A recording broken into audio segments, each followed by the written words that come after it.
with the way to create ponds almost like in nature to feed snakes. Old Don Win Luke, Win Pha Commune, Human District, Ca Mau Province, owns a snake population of 1,000 children. My snakes are under the pond, the water hyacinth is washed out, Mr. Luke said.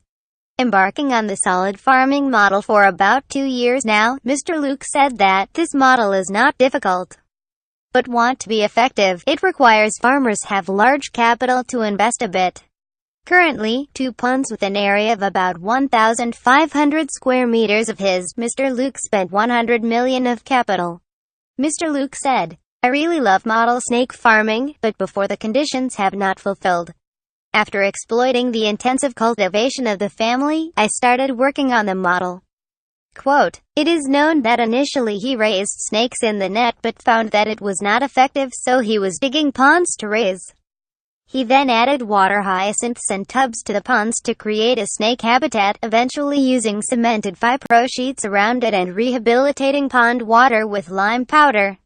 According to Mr. Luke, snake culture in natural environment will be less sick, easy to care. Moreover, he can also use the pond area to intercrop other aquatic species such as copperfish, turtle, mangrove, lila.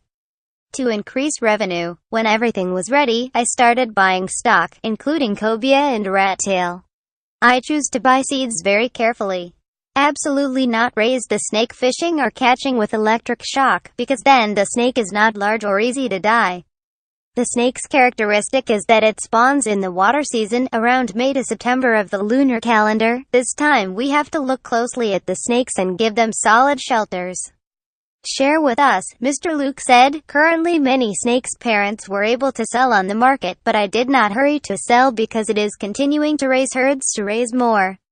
The number of new baby snakes born this season, I salvaged about 500 children. Currently, for the number of snakes that have been raised in other ponds, Mr. Luke released catfish and tilapia to spawn, creating a natural food source for snakes. As for the parent snake, each week he gives solid snake feed from natural food sources such as tilapia. I nurture the goal of providing snakes to people everywhere in the area and get a snake farm complete to have a stable source of solid meat. At the same time, in the production process, I always monitor the market and think that it should only sell solids in the dry season, when the solid price is stable and higher than the floating season, Luke shared.